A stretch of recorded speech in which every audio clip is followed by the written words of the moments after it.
본격적인 휴가철입니다. 하지만 즐거워야 할 여름 휴가가 끔찍한 사고로 이어졌다는 뉴스 많이 보셨을 텐데요.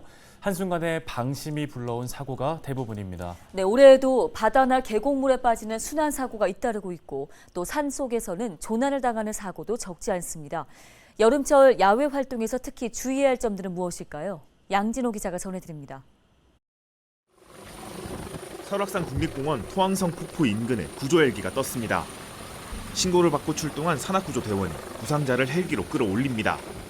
조난 사고가 발생한 지 꼬박 24시간 만입니다. 사고가 난 곳은 출입이 통제된 이른바 비법정 탐방로.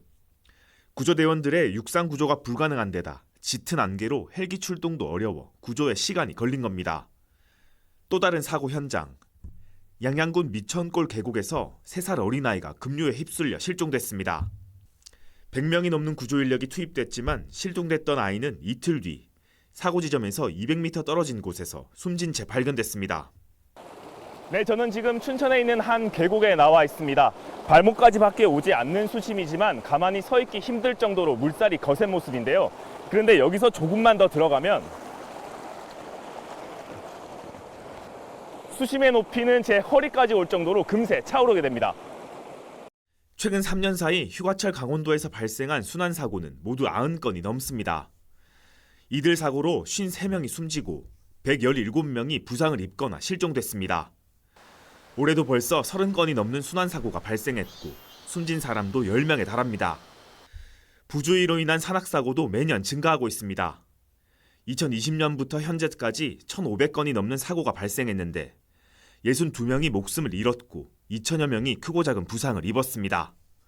도소방본부는 대부분의 야외활동 사고가 잠깐의 방심과 부주의에서 발생하는 만큼 안전수칙 숙지와 준수를 거듭 당부했습니다. 특히 어린아이를 동행하신 경우에는 보호자의 시야에서 벗어나지 않도록 하셔야 하며 구명조끼를 필히 착용하도록 하셔야 합니다. 산악사고가 발생한 경우 119 신고 앱을 이용하거나 스마트폰을 이용한 GPS 좌표값을 119 신고 시 알려주시는 것이 구조대 현장 도착 시간을 단축시키는 데 많은 도움이 됩니다. 안전사고뿐만 아니라 벌쏘임, 진드기 등도 주의 대상입니다. 특히 진드기를 매개로 하는 중증 열성 혈소판 감소 증후군 SFTS로 인한 올해 첫 사망자가 춘천에서 발생했습니다. 보건당국은 SFTS 환자 대부분이 자연 회복되지만 10%에서 많게는 40%가 넘는 치명률을 보이는 만큼 각별한 주의가 필요하다고 강조했습니다.